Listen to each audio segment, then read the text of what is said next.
Hello प्यारे बच्चों, कैसे हो आप सभी लोग। आशा करते हैं आप सभी लोग अच्छे होंगे, कल से बेहतर होंगे और दुगने उत्साह से अपनी स्टडी में लगे हुए होंगे। तो अब की बार खाकी पार अपनी सीरीज आगे स्टार्ट करते हुए प्रीवियस ईयर यूपीपी के क्वेश्चन सॉर्ट आउट करने वाले हैं।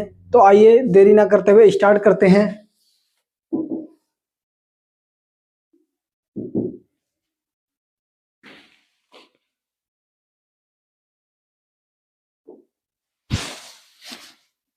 निम्नलिखित में से कौन सा कर भारत सरकार केंद्र सरकार द्वारा नहीं लगाया जाता। आयकर, निगम कर,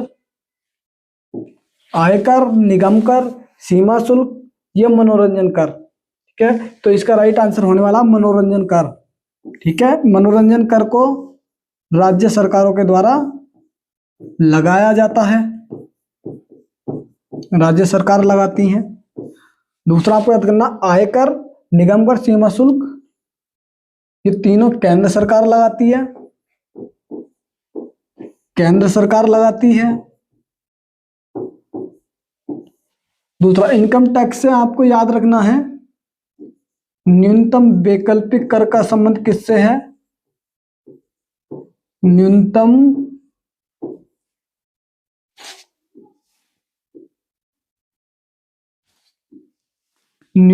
वैकल्पिक कर का संबंध किससे है।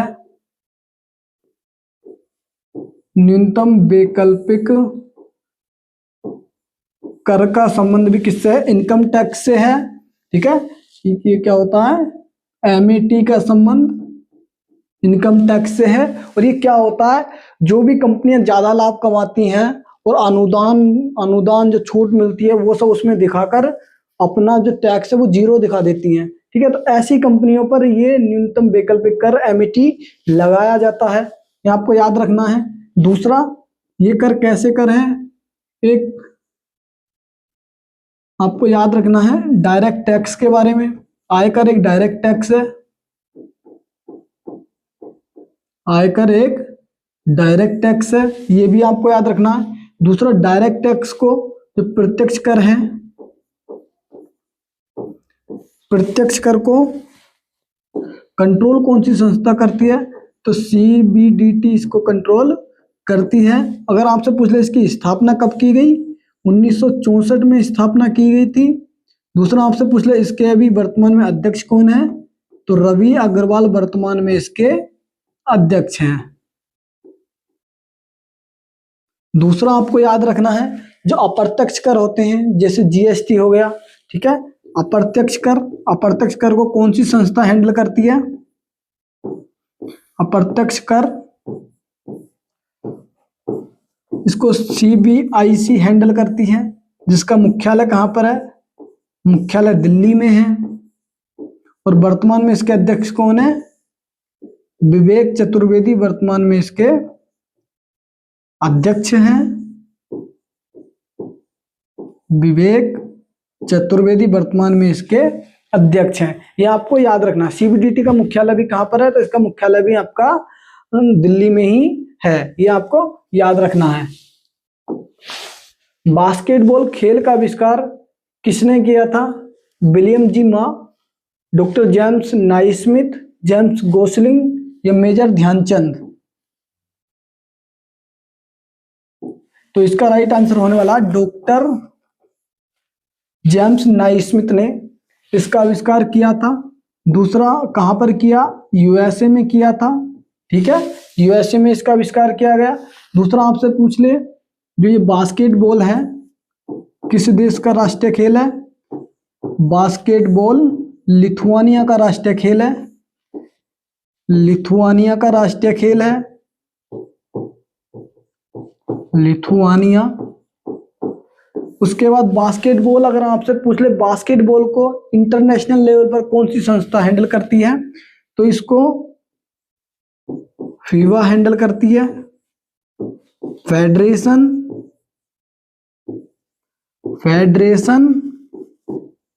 International de basketball association, basket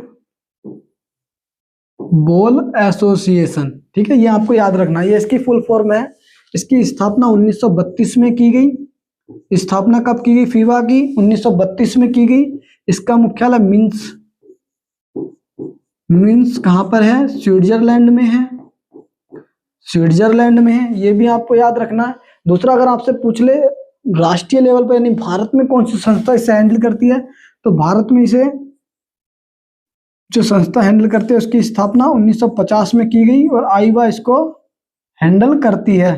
ठीक है, आईबा इसको हैंडल करती है, ये भी आपको याद रखना है। दूसरा, मेजर ध्यानचंद से आपको याद रखना है, ये हॉकी के बहुत ही फेमस खिलाड़ी हैं और इनकी आत्मकथा है गोल। इनकी आत्मकथा कौन सी है? तो गोल मेजर ध्यानचंद की आत्मकथा है। और दूसरा आपसे पूछ लिया जाए, इनके ही जन्म दिवस पर 29 अगस्त को नेशनल खेल दिवस मनाया जाता है। नेशनल खेल दिवस मनाया जाता है, ये भी आपको याद रखना है। मेलेनोमा या त्वचा कैंसर का मुख्य संबंध किससे है? एक्सरे से है, पराबैंगनी विकिरण यूवी रेडिएशन से है, इंफ्रारेड किरणों इंफ्रारेड रेज से है, कॉस्मिक किरणों से है। तो जो इसका राइट आंसर होने वाला है, पराबैंगनी किरणों से इसका संबंध है। यूवी रेज की खोज किसने की थी? रिटर के द्वारा यूवी रेज की खोज की गई थी। ठीक है, ये सूर्य से आती हैं, सूर्य से यूवी रेज आती हैं और इनसे हमारी सुरक्षा कौन करता है? तो जो ओजोन परत होती है, ओजोन परत यूवी रेज से सुरक्षा करती है। और ये किस मंडल में पाई जाती है? समताप मंडल में पाई जाती है। समताप मंडल में पाई जाती है, ये आपको ध्यान रखना है। दूसरा, ओजोन गैस का फार्मूला क्या था? O3 होता है और इसकी सांद्रता किससे मापी जाती है? डोप्सन इसकी सांद्रता मापने की इकाई है। उसके बाद आपको याद रखना है, अभी जो ओजोन परत है इसमें छिद्र हो चुका है और उस छिद्र की खोज किसके द्वारा की गई थी? उस छिद्र की खोज फोरमैन के द्वारा की गई। फोरमैन के द्वारा उस छिद्र की खोज की गई। दूसरा आपको याद रखना, कहां पर की गई थी? कहां पर की गई थी? अंटार्कटिका में। अंटार्कटिका में उसकी खोज की गई।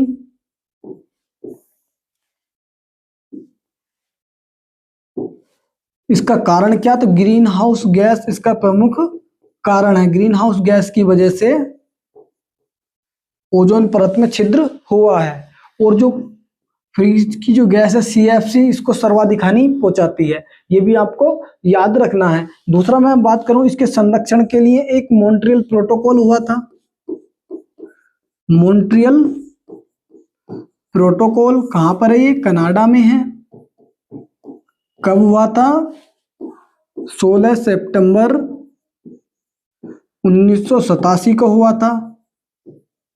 16 सितंबर 1987 को मॉन्ट्रियल प्रोटोकॉल हुआ था। दूसरा आपसे पूछ लीजिए, लागू कब हुआ? 1989 में ये लागू हुआ। 1989 में लागू हुआ, इसीलिए 16 सितंबर को कौन सा दिवस मनाया जाता है? 16 सितंबर को ओजोन दिवस के रूप में मनाया जाता है।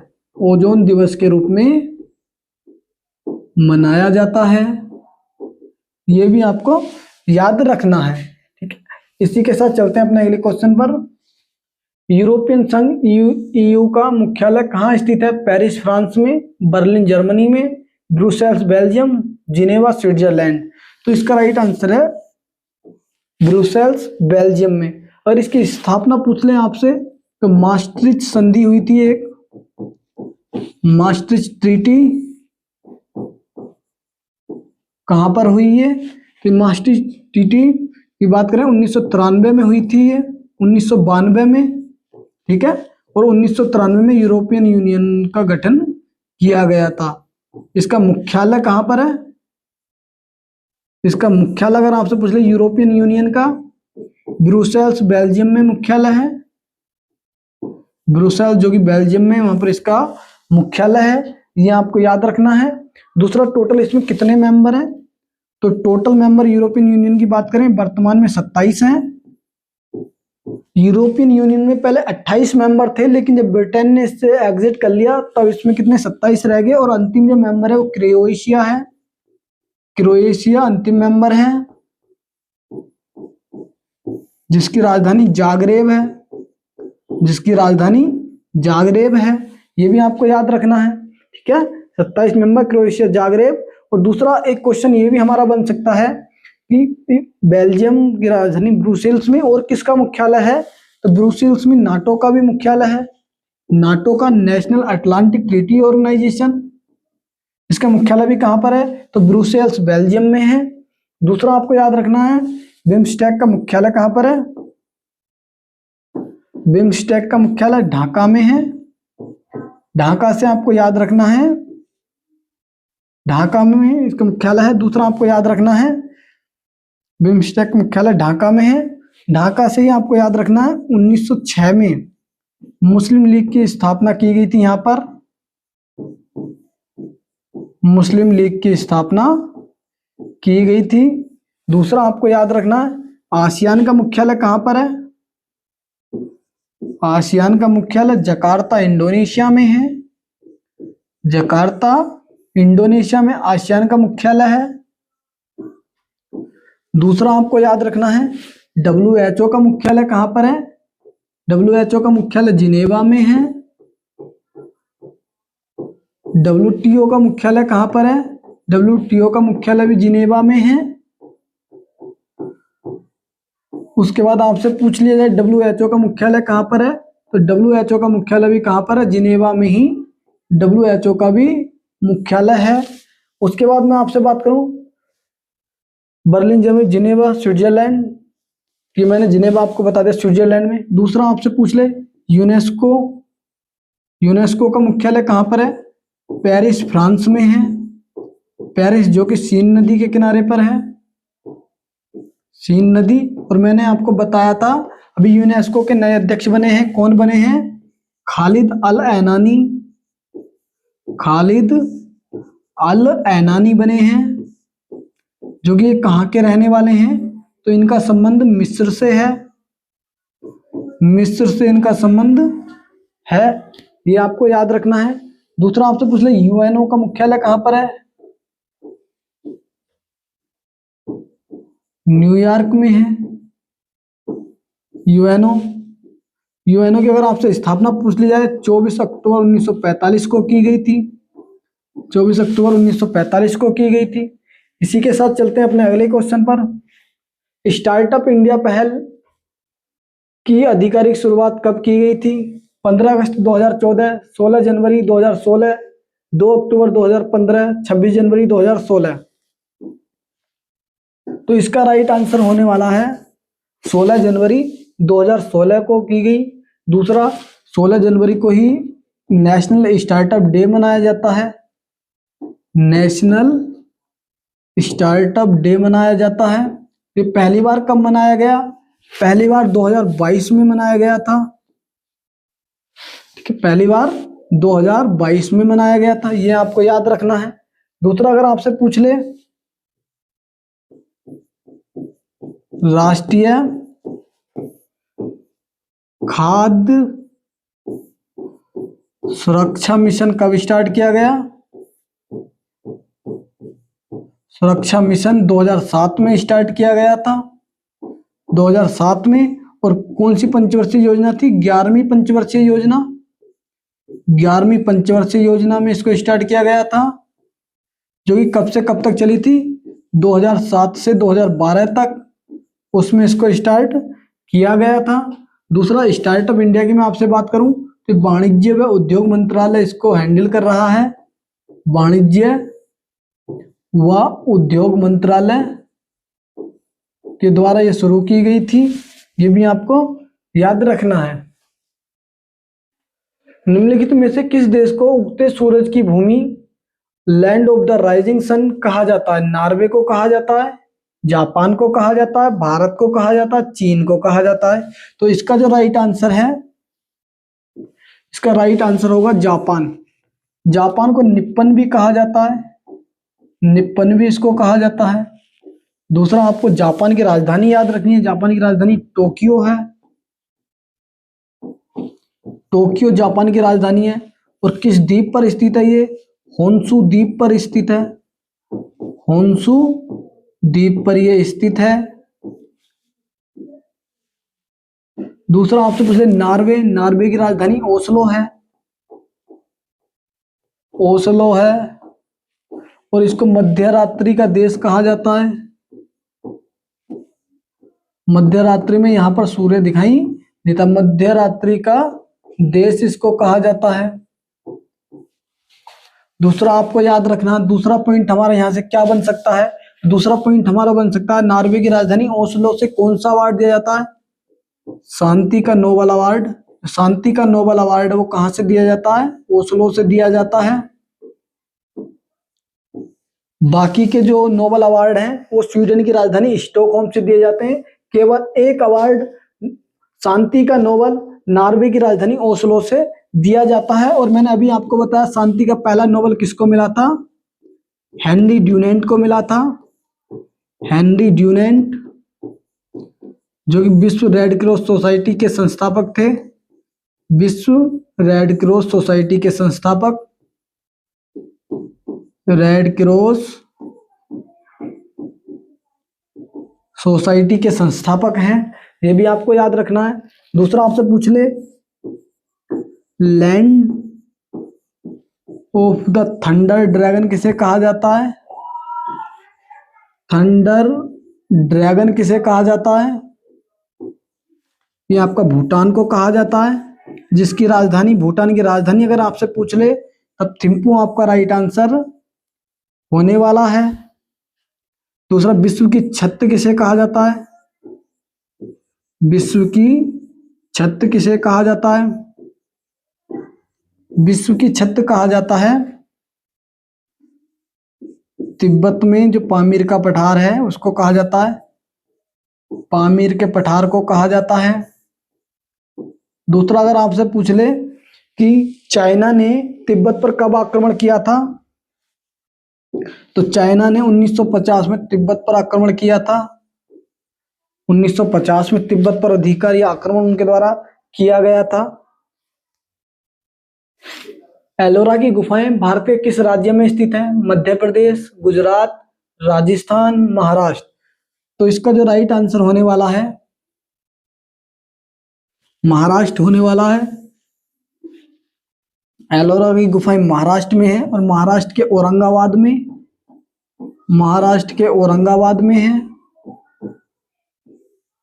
दूसरा आपको याद रखना, औरंगाबाद को करंट के परिप्रेक्ष्य में याद रखना, इसे अभी संभाजी नगर के नाम से जाना जाता है, संभाजी नगर के नाम से जाना जाता है, संभाजी नगर के नाम से जाना जाता है। दूसरा आपसे पूछ ले एलोरा का जो मंदिर है, एलोरा का कैलाश मंदिर किसने बनवाया, कैलाश टेम्पल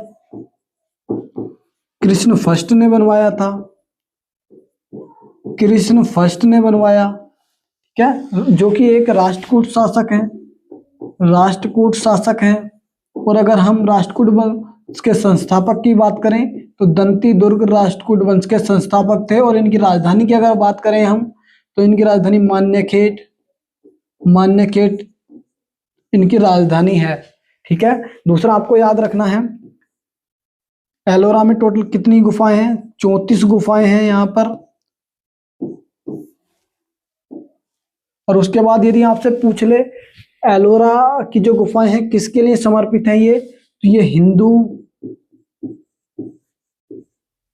जैन और बौद्ध तीनों धर्मों के लिए ये संबंधित हैं, ये भी आपको याद रखना है। एलोरा इसे 1983 में यूनेस्को में शामिल किया गया था, यूनेस्को में शामिल किया गया। दूसरा पूछ ले आपसे कैलाश मंदिर चरणाद्री पहाड़ी पर है, चरणाद्री पहाड़ी पर है, ये चरणाद्री पहाड़ी पर है। और ये एक आकस्मिक मंदिर है, यानी एक ही पत्थर को काटकर, यानी एक चट्टान को काटकर जो मंदिर बनाए जाते हैं एक आकस्मिक कहा जाता है। ये एक आकस्मिक टेम्पल है, कैलाश टेम्पल। इसकी अगर आपसे अगर पूछ ले किस शैली में बना हुआ है तो द्रविड़ शैली में बना हुआ है, द्रविड़ शैली में। दूसरा आपको याद रखना है जो आप उत्तर भारत में देखोगे तो उत्तर भारत में जो मंदिर बने हुए हैं वो नागर शैली में है, जो मध्य भारत में वो बेसर शैली में है, और जो दक्षिण भारत में है वो आपके द्रविड़ शैली में है। ठीक, तो ये इंपॉर्टेंट हो जाता है क्योंकि ये मध्य भारत के ये आसपास है हमारा महाराष्ट्र। ठीक, मध्य भारत से थोड़ा नीचे है, तो बच्चों को कंफ्यूजन हो सकता है कि ये द्रविड़ शैली होगा नहीं होगा, तो ये द्रविड़ शैली में ही बना हुआ है, ये आपको ध्यान रखना है। दूसरा मैंने आपको बताया कैलाश मंदिर, आप याद करिए मैंने आपको बताया था कैलाश नाथ टेम्पल कहां पर है, कैलाश नाथ टेम्पल कहां पर है, तो ये आपका कांचीपुरम में है, कांचीपुरम में है, कांचीपुरम में है। और कांचीपुरम किस वंश की राजधानी थी, पल्लव वंश की ये राजधानी थी। दूसरा आपको याद रखना किसने बनवाया इसको, नरसिंह वर्मन फर्स्ट ने बनवाया था, नरसिंह वर्मन फर्स्ट ने बनवाया, जिसे मामल्ल के नाम से भी जाना जाता है, मामल्ल के नाम से भी जाना जाता है। आगे याद रखना है आपको जो ये तो एलोरा की गुफाएं हैं, एक अजंता की गुफाएं हैं वहीं पर औरंगाबाद में ही, अजंता केव। आपसे पूछ ले यहाँ पर कितनी गुफाएं हैं, तो 29 से 30 गुफाएं यहाँ पर हैं। 29 से 30 गुफाएं कहाँ पर है, अजंता की गुफाओं में है। दूसरा पद्मपाणी, पद्मपाणी बोधिसत्व की जो प्रतिमा है, बोधिसत्व की प्रतिमा यहीं से प्राप्त हुई है। दूसरा आपको याद रखना अजंता और एलोरा दोनों को ही 1983 में यूनेस्को में शामिल किया गया था, यूनेस्को में शामिल किया गया था। और यूनेस्को आपको याद है ना, यूनेस्को के भी मैंने अध्यक्ष आपको बताए थे, खालिद अल ऐनानी यूनेस्को के अध्यक्ष हैं। 1945 में यूनेस्को की स्थापना की गई, 1946 में भारत उसमें शामिल हुआ, पेरिस फ्रांस में इसका मुख्यालय है। सार्क का पूर्ण रूप क्या है, south American association for regional cooperation, south Asian association for regional cooperation, south Asian association for religious cooperation, south African association for regional cooperation. तो जो इसका राइट आंसर होने वाला है, इसका राइट आंसर होगा south Asian association for regional cooperation. इसको दक्षेस भी इसको कहा जाता है, दक्षेस भी इसको कहा जाता है। दूसरा आपको याद रखना दक्षेस इसको कहा जाता है। इसकी स्थापना कब की गई, इसकी स्थापना 1985 में की गई थी, दक्षेस की स्थापना। ये आपको याद रखना दक्षेस। टोटल कितने मेंबर हैं इसमें, तो टोटल 8 मेंबर दक्षेस के अंदर या सार्क के अंदर टोटल 8 मेंबर हैं। दूसरा आपको याद रखना वो मेंबर कैसे याद रखे जाएं, 8 के 8 मेंबर।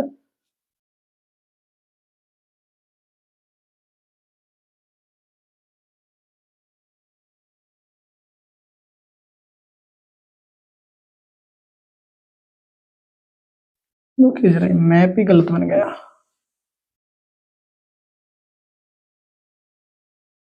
इसे आप ऐसे समझिए जैसे ये है हमारा भारत, ओके, भारत के यहाँ पर मालदीव है, एक मेंबर मालदीव, ठीक। यहाँ पर श्रीलंका है, श्रीलंका। भारत भी इसमें शामिल है। भारत के ऊपर यहाँ पर पाकिस्तान है, पाकिस्तान। और यहाँ पर आपका अफगानिस्तान है, अफगानिस्तान। और यहाँ पर नेपाल है, मानी यहाँ पर नेपाल है, 1 2 3। और यहाँ पर आगे आपका भूटान है, भूटान। और यहाँ पर बांग्लादेश, बांग्लादेश है, ठीक है। तो ये टोटल 8 देश हैं। मालदीव, श्रीलंका आप मैप से याद कर सकते हो इसे, भारत, पाकिस्तान के ऊपर अफगानिस्तान, इधर नेपाल, भूटान, बांग्लादेश, टोटल 8 देश हैं। और आप इस पर मत जाना ये मैंने किस तरह से बनाया, सिर्फ आप ये समझिए कि देश कैसे कैसे याद करने की ट्रिक है ये इनकी, ठीक। मैप से बहुत अच्छे से याद कर सकते हो आप, ओके।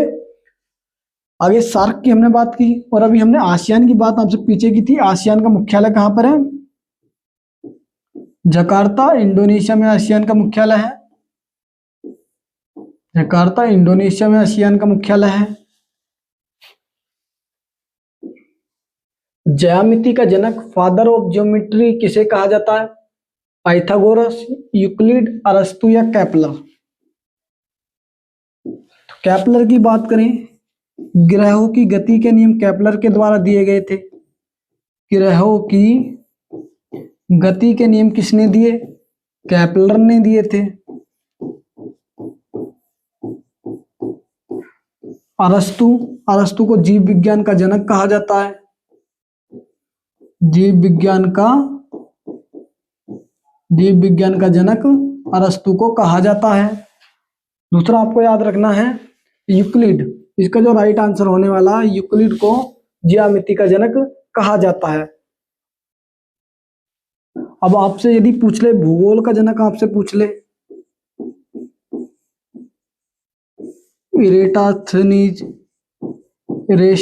इरेटस्थानीज को कहा जाता है। दूसरा इतिहास का जनक किसे कहा जाता है? इतिहास का जनक हेरोडोटस को कहा जाता है। हेरोडोटस को कहा जाता है। यदि आपसे संस्कृत व्याकरण के बारे में पूछ ले, संस्कृत व्याकरण का जनक किसको कहा जाता है? पाणिनि को कहा जाता है। संस्कृत व्याकरण का जनक पाणिनि को कहा जाता है। फिजिक्स का जनक किसे कहा जाता है? फिजिक्स का जनक आइंस्टीन को कहा जाता है।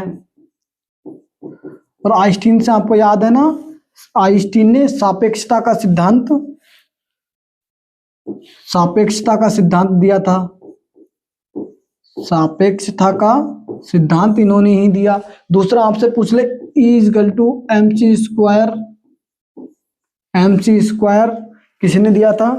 तो वो भी आइंस्टीन के द्वारा ही दिया गया था। यूनाइटेड किंगडम यूके की मुद्रा क्या है? डॉलर है, यूरो है, पाउंड स्टर्लिंग, येन? तो जो इसका राइट आंसर होने वाला है पाउंड स्टर्लिंग यूके की मुद्रा है। ठीक। डॉलर आपसे पूछ ले तो डॉलर किस देश की मुद्रा है? डॉलर आपकी कनाडा की मुद्रा है। कनाडा और यूएसए की मुद्रा है डॉलर। दूसरा यूरो किस देश की है? तो यूरोपियन यूनियन की मुद्रा है। ठीक है। यूरोपियन यूनियन में मैंने अभी देश बताया आपको कितने, 27, और 27 में से 21 देशों ने यूरो मुद्रा को अपनाया हुआ है। 21 देशों ने यूरो मुद्रा को अपनाया हुआ है। जापान की मुद्रा कौन सी है? जापान की मुद्रा येन है। जापान की मुद्रा येन है। दूसरा आपको याद रखना, भारत की मुद्रा तो आपको पता ही होगी, रुपया है। क्या रुपया है?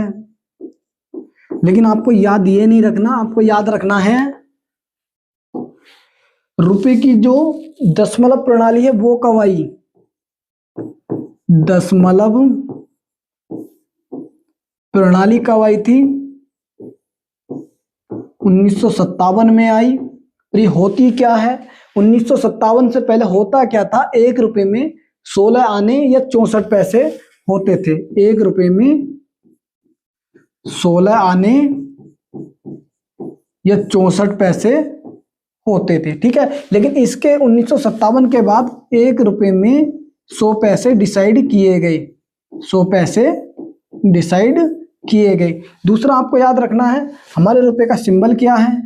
तो ये हमारे रुपए का सिंबल है। और किसके द्वारा दिया गया था? ये आपसे पूछे रुपए का जो सिंबल है इसका साइन किसके द्वारा दिया गया था?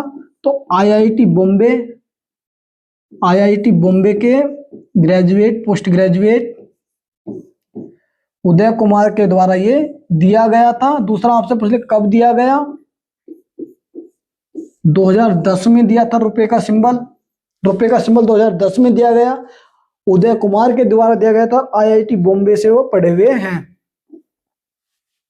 आगे मैं आपसे बात करूं, स्विट्जरलैंड की मुद्रा आपसे पूछी जा सकती है। स्विट्जरलैंड की मुद्रा कौन सी है? तो फ्रैंक स्विट्जरलैंड की मुद्रा है, फ्रैंक। दूसरा आपसे पूछ ले दिनार कहाँ की मुद्रा है? दिनार कुवैत की मुद्रा है, कुवैत की मुद्रा है। टका पूछ ले आपसे, टका बांग्लादेश की है, बांग्लादेश। दूसरा मैंने अपनी पिछली क्लास में आपको बताया था रुपया किन किन देशों की मुद्रा है। तो रुपया भारत की है, पाकिस्तान की, श्रीलंका,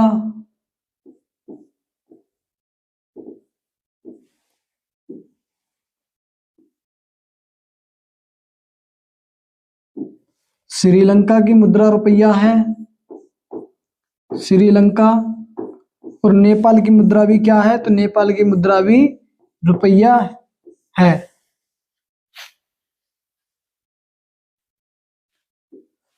भारत में बाजरे का सबसे बड़ा उत्पादक राज्य कौन सा है? उत्तर प्रदेश, गुजरात, राजस्थान, हरियाणा। जब ये आपका यूपीपी में पूछा गया था उस समय पर 2023 के बारे में पूछा था, लेकिन हम यहाँ 2026 के बारे में बात करेंगे, जो कि अभी नए आंकड़े हैं 2024-25 के। उसमें जो बाजरे का सबसे बड़ा प्रोड्यूसर है, उत्पादक है, वो आपका राजस्थान है। राजस्थान है। दूसरा आपको याद रखना, दूसरा यूपी है। दूसरा अगर आपसे पूछ ले, राजस्थान क्षेत्रफल में सबसे बड़ा है, क्षेत्रफल में सबसे बड़ा कौन सा है? तो राजस्थान है भारत में, क्षेत्रफल में सबसे बड़ा राजस्थान। और ये बाजरा मोटे अनाजों में आता है, मोटे अनाजों में आता है। और जो मोदी जी की अन्नश्री योजना है, अन्नश्री योजना में ये शामिल है। अंतर्राष्ट्रीय शांति दिवस प्रत्येक वर्ष किस तिथि को मनाया जाता है? 21 अक्टूबर, 21 सितंबर, 10 दिसंबर, 5 जून। तो इसका राइट आंसर होने वाला 21 सितंबर को इसे मनाया जाता है।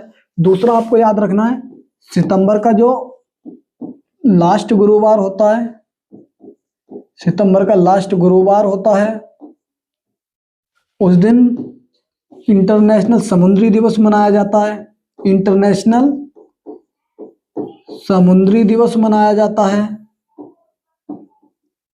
इंटरनेशनल समुद्री दिवस मनाया जाता है। अगर आपसे राष्ट्रीय पूछ ले, नेशनल पूछ ले, तो 5 अप्रैल को मनाया जाता है, 5 अप्रैल को मनाया जाता है। दूसरा 10 दिसंबर को विश्व मानवाधिकार दिवस मनाया जाता है। 10 दिसंबर को विश्व मानवाधिकार दिवस मनाया जाता है, मानवाधिकार दिवस मनाया जाता है। दूसरा आपको 5 जून को विश्व पर्यावरण दिवस मनाया जाता है।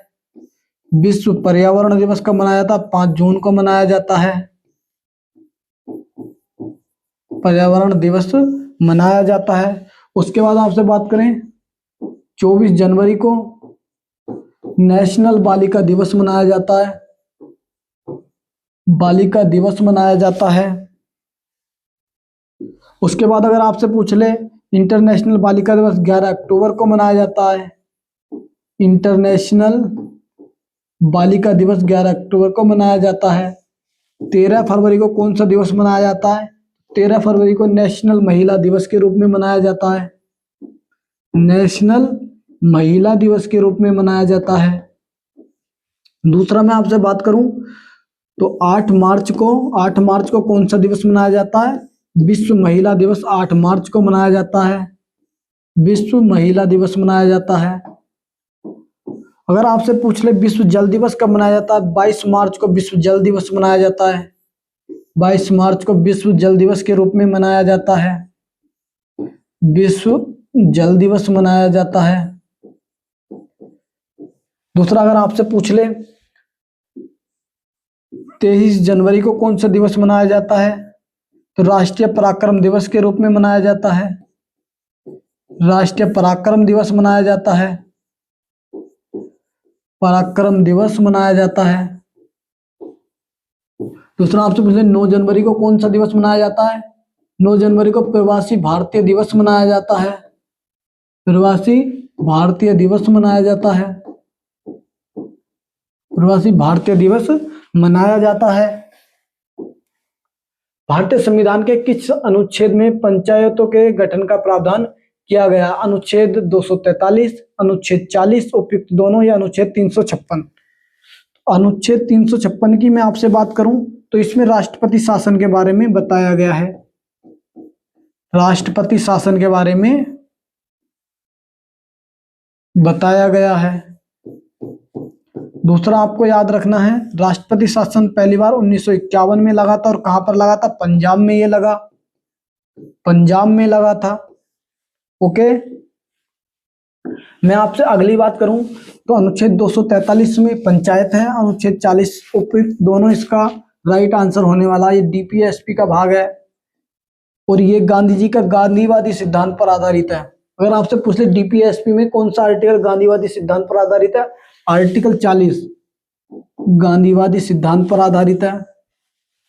दूसरा आपको याद रखना है, स्थानीय स्वशासन का जनक किसे कहा जाता है? स्थानीय स्वशासन का जनक किसे कहा जाता है? तो रिपन को स्थानीय स्वशासन का जनक कहा जाता है। और भारत में पहली बार पंचायतों की स्थापना कहां पर की गई थी? पहली पंचायत भारत में तो जो राजस्थान का नागौर डिस्ट्रिक्ट, नागौर है, नागौर डिस्ट्रिक्ट में पहली बार पंचायत का उद्घाटन किया गया था। पहली पंचायत उद्घाटन किया गया था और जवाहरलाल नेहरू के द्वारा किया गया।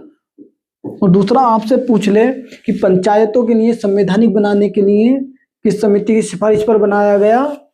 तो उनको बनाया गया था बलवंत राय मेहता समिति, बलवंत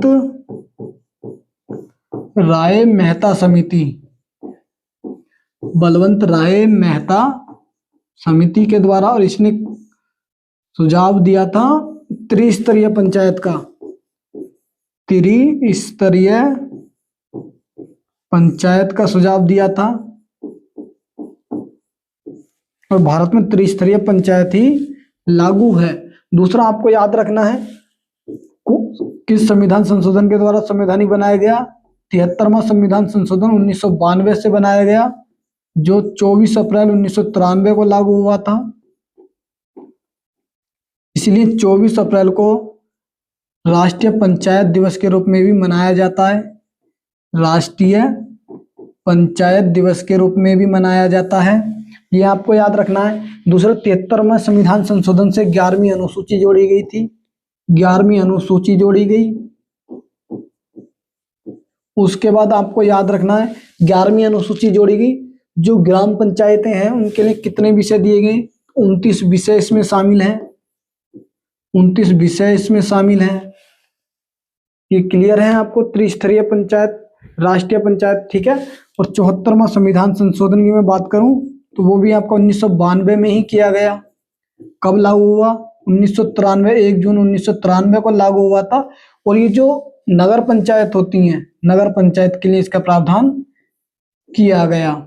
दूसरा मैं आपसे बात करूं तो जो आपने केंद्रीय वित्त आयोग के बारे में सुना, उसका प्रावधान किस आर्टिकल में है? तो केंद्रीय वित्त आयोग का प्रावधान, जो केंद्र का वित्त आयोग है, आर्टिकल 280 में इसका प्रावधान है। ये आपको याद रखना। यदि हम राज्य वित्त आयोग की बात करें, राज्य वित्त आयोग की बात करें, राज्य वित्त आयोग आर्टिकल 243 आई और नगर के लिए 243 वाई, ये आपको याद रखना है। इसमें राज्य वित्त आयोग के बारे में बताया गया है। दूसरा जो 73वां, ये है आपका 11वीं अनुसूची, 73वां संविधान संशोधन भाग 9 में जोड़ा गया था। भाग 9 में है 243, ठीक है, भाग 9 में जोड़ा गया, 243 से 243 और तक, ये आपको याद रखना है। किस प्राचीन ग्रंथ को आयुर्वेद का आधार या आयुर्वेद का सबसे महत्वपूर्ण विज्ञान ग्रंथ माना जाता है? सामवेद, चरक संहिता, अर्थशास्त्र, राजतरंगिणी। तो इसका राइट आंसर होने वाला चरक संहिता को। जो वर्तमान चरक संहिता है ये चरक के द्वारा लिखी गई थी, चरक के द्वारा लिखी गई। और चरक का अगर संबंध आपसे पूछ ले किस शासक से है, तो चरक का संबंध कनिष्क से है, कनिष्क से है, जो कि कुषाण वंश के शासक थे, कुषाण वंश के शासक थे। ये भी आपको याद रखना है। और कुषाण वंश के संस्थापक आपसे पिछले तो बिंब कडफिसेस या कुजुल कडफिसेस कुषाण वंश के संस्थापक थे। दूसरा आपसे पूछ ले, इनके द्वारा एक संवत चलाया गया था, जिसपे हमारा अभी संवत चल रहा है, शक संवत कनिष्क के द्वारा ही चलाया गया था। और इसका जो पहला महीना होता है शक संवत का चैत्र का पहला महीना होता है।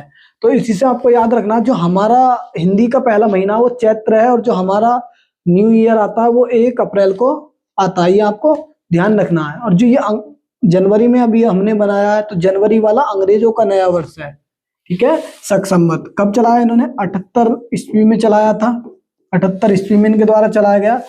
आगे बात आपको याद रखनी है, कनिष्क के शासनकाल में ही चौथी बौद्ध संगति हुई थी। चौथी बौद्ध संगति टोटल कितनी हुई थी? 4 हुई थी। और चौथी बौद्ध संगति कहां पर हुई थी? कुंडलवन में हुई। कुंडलवन में हुई, जो कि कहां पर है? कश्मीर में है। कुंडलवन कहां पर है? कश्मीर में है, ये भी आपको याद रखना है। दूसरा मैं आपसे आगे बात करूं, इसकी अध्यक्षता वसुमित्र और अश्वघोष ने अध्यक्षता और उपाध्यक्ष बने थे। वसुमित्र अध्यक्ष थे, वसुमित्र अध्यक्ष थे। और अगर मैं उपाध्यक्ष की बात करूं तो उपाध्यक्ष अश्वघोष को बनाया गया था, अश्वघोष को बनाया गया था। और अगर आपसे पूछ ले कि भारत सरकार ने शक संवत को कब एडॉप्ट किया या कब अपनाया है, तो 1957 में 1957 में इंडियन गवर्नमेंट ने भारत का जो कैलेंडर है वो शक संवत पर मान लिया है, ठीक है। 1957 में शक संवत को मान लिया गया, अपना संवत, भारतीय संवत मान लिया गया। उसके बाद मैं आगे आपसे बात करूं अर्थशास्त्र की, तो अर्थशास्त्र कौन किसके द्वारा लिखा गया? कौटिल्य के द्वारा लिखा गया है। और बेसिकली इसमें अर्थशास्त्र के बारे में नहीं बताकर इसमें राज्य चलाने के सिद्धांतों के बारे में बताया गया है। राजतरंगिणी अगर आपसे पूछ ले तो राजतरंगिणी किसके द्वारा लिखा गया है? इसको कल्हण के द्वारा लिखा गया है, कल्हण के द्वारा लिखा गया है। दूसरा मैं आपसे बात करूं, इस पुस्तक में कश्मीर के इतिहास के बारे में पता चलता है, कश्मीर का इतिहास इसमें पता चलता है, कश्मीर का इतिहास इसमें पता चलता है। अर्थव्यवस्था के संदर्भ में WPI का पूर्ण रूप फुल फॉर्म क्या है? World price index, wholesale price index, weekly price indicator या होलसेल प्रोडक्ट इन्वेंटरी, ठीक है। तो इसका right answer wholesale price index यानी थोक मूल्य सूचकांक, ठीक है। ये क्या है? तो ये महंगाई के बारे में बताने वाले सूचकांक हैं। ये 2 होते हैं, एक CPI होता है कंज्यूमर प्राइस इंडेक्स, दूसरा WPI होलसेल प्राइस इंडेक्स होता है, ठीक। इनके आंकड़े किसके द्वारा? तो NSO के द्वारा आंकड़े जारी किए जाते हैं, NSO के द्वारा आंकड़े जारी किए जाते हैं। और आधार वर्ष क्या है? तो आधार वर्ष 2011-12 अभी आधार वर्ष है। सरकार बदलने की बात कर रही है लेकिन अभी बदला नहीं है। आगे मैं आपसे बात करूं, कंज्यूमर प्राइस इंडेक्स में वस्तु व सेवा दोनों ली जाती हैं, वस्तु व सेवा दोनों ली जाती हैं, जबकि WPI में केवल वस्तु ली जाती है, वस्तु ली जाती है। दूसरा, जो हमारी RBI है, जो रिजर्व बैंक ऑफ इंडिया है, वो repo rate, reverse repo rate जारी करती है। तो किस आधार पर करती है? CPI के आधार पर या WPI के आधार पर? तो इसी के आधार पर रेपो रेट और रिवर्स रेपो रेट के आंकड़े देती है, रिवर्स रेपो रेट के आंकड़े देती है। रिवर्स रेपो रेट के आंकड़े CPI के आधार पर ही दिए जाते हैं। और ये महंगाई मापने के भारत में दोनों पॉइंट हैं। और NSO के द्वारा जारी किया जाता है। NSO आपको पता है नेशनल स्टैटिस्टिक्स ऑर्गेनाइजेशन 2019 में बना है। ये CSO और NSSO को मिलाने के बाद इसको बनाया गया था, ये भी आपको याद रखना है। सौरमंडल का गैलीलियन उपग्रह किसे कहा जाता है? मंगल के उपग्रहों को, बृहस्पति के 4 सबसे बड़े उपग्रहों को, शनि के छल्लों को, चंद्रमा और सूर्य के समूह को। तो इसका राइट आंसर है बृहस्पति के 4 सबसे बड़े उपग्रहों को। तो बृहस्पति का सबसे बड़ा जो उपग्रह है गैनीमीड है। गैनीमीड बृहस्पति का सबसे बड़ा उपग्रह है। उसके साथ साथ सौरमंडल का भी सबसे बड़ा उपग्रह कौन सा है? तो सौरमंडल का सबसे बड़ा उपग्रह गैनीमीड ही है, सबसे बड़ा दूसरा आपसे पूछ ले सूर्य के नजदीक कौन कौन से ग्रह हैं। ठीक, तो इस तरह से सूर्य के नजदीक बुध है, उसके बाद आपका शुक्र है,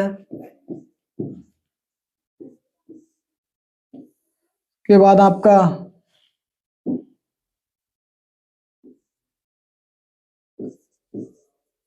पृथ्वी है, पृथ्वी के बाद मंगल है, मंगल के बाद बृहस्पति है, बृहस्पति, बृहस्पति के बाद शनि है, शनि के बाद आपका अरुण है, और अरुण के बाद आपका वरुण है। तो इस तरह से ये सूर्य से दूरी के क्रम में ये ग्रह आपके हैं। ठीक है, सूर्य से दूरी के क्रम में ये ग्रह आपके हैं। दूसरा अगर आपसे पूछ लिया जाए सूर्य के सर्वाधिक नजदीक ग्रह कौन सा है, तो बुध सूर्य के सर्वाधिक नजदीक है। उसके बाद सबसे गर्म ग्रह पूछ लिया जाए तो सबसे गर्म ग्रह कौन सा है, शुक्र ग्रह सबसे गर्म ग्रह है, क्योंकि यहाँ पर CO2 पाई जाती है। दूसरा, इसको सांझ का तारा और भोर का तारा भी कहा जाता है, सांझ का तारा और भोर का तारा भी इसको कहा जाता है, भोर का तारा भी कहा जाता है। उसके बाद मैं मंगल की बात करूं तो मंगल को रेड प्लैनेट के नाम से जाना जाता है, रेड प्लैनेट के नाम से। और मंगल के 2 उपग्रह हैं, फियोस और डेमोस। मंगल के 2 उपग्रह हैं, फियोस और डेमोस। उसके बाद मैं बृहस्पति की बात करूं तो बृहस्पति सबसे बड़ा ग्रह है। सबसे छोटा ग्रह आपसे पूछ ले तो बुध सबसे छोटा ग्रह है, सबसे बड़ा ग्रह बृहस्पति है। उसके बाद मैं आपसे बात करूं तो मंगल और बुध के बीच में, मंगल और बुध के बीच में एस्ट्रॉइड बेल्ट पाई जाती है, एस्ट्रॉइड बेल्ट पाई जाती है, एस्ट्रॉइड बेल्ट मंगल और बृहस्पति के बीच में पाई जाती है। शनि के चारों ओर छल्ले पाए जाते हैं, वलयाकार छल्ले पाए जाते हैं। और बात करें अरुण की तो अरुण को लेटा हुआ ग्रह भी कहा जाता है, लेटा हुआ ग्रह भी अरुण को कहा जाता है, लेटा हुआ ग्रह भी अरुण को कहा जाता है। दूसरा आपको याद रखना है वरुण सबसे अंत का ग्रह है। अगर आपसे पूछ ले कि सारे ग्रह पृथ्वी की तरह पश्चिम से पूर्व की ओर परिक्रमा करते हैं, लेकिन इनमें से 2 ग्रह ऐसे हैं जो पूर्व से पश्चिम की ओर चक्कर लगाते हैं, तो ऐसे कौन से हैं, यूवी यानी यूरेनस, यूरेनस और वीनस, यूरेनस और वीनस ये पूर्व से पश्चिम की ओर यानी इनके विपरीत दिशा में चक्कर लगाते हैं, ये भी आपको याद रखना है। इसी के साथ चलते हैं अपने अगले क्वेश्चन पर। प्रसिद्ध पुस्तक the return of the native किसके द्वारा लिखी गई है, William Shakespeare, Thomas Hardy, Charles Dickens या लियो टॉल्स्टॉय। तो इसका राइट आंसर है थॉमस हार्डी के द्वारा लिखी गई है। लियो टॉल्स्टॉय आपको याद है वॉर एंड पीस लिखी है इन्होंने, वॉर एंड पीस लिखी गई है। दूसरा आप रिवाइज कीजिए, एन इरा ऑफ डार्कनेस किसने लिखी है, N era of darkness, N era of darkness किसने लिखी है पुस्तक, तो इस पुस्तक को शशि थरूर के द्वारा लिखा गया है, शशि थरूर ने लिखा है। दूसरा why I am a Hindu, why I am a Hindu, I am a Hindu. The great Indian novel, the great Indian novel किसने लिखी है, the great Indian novel Shashi Tharoor ने लिखी है। क्लियर है आपको। दूसरा आपसे पूछ ले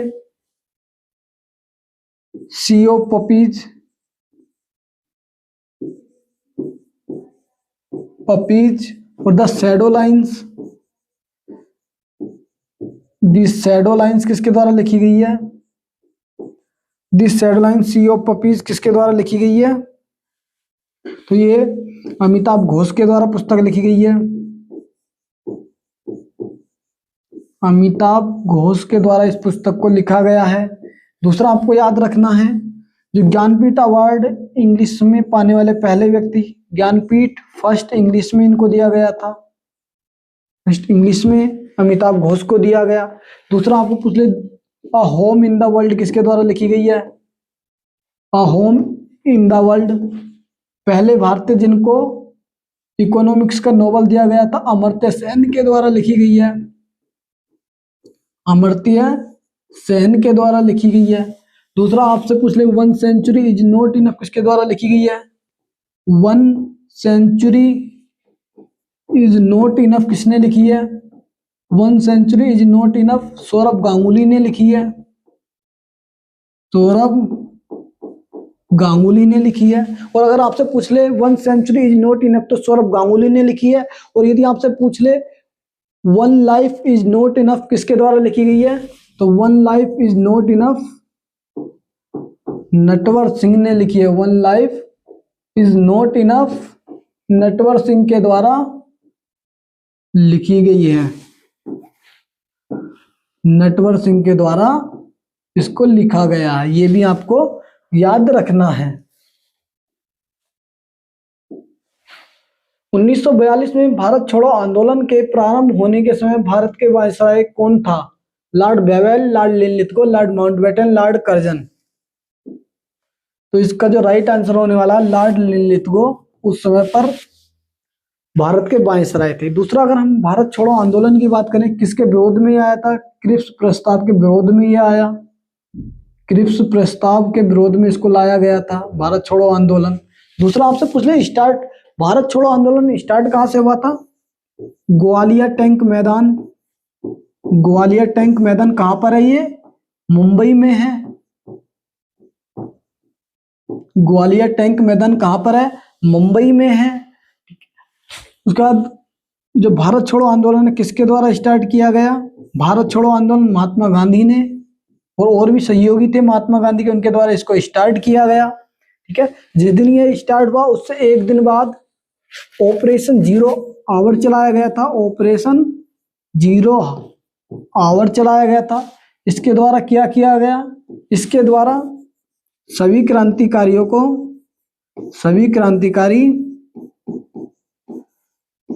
पकड़कर जेल में डाल दिए गए। ठीक है, पकड़कर जेल में डाल दिया गया, जिसमें जो जवाहरलाल नेहरू हैं, जवाहरलाल नेहरू को अहमदाबाद जेल में डाला गया था।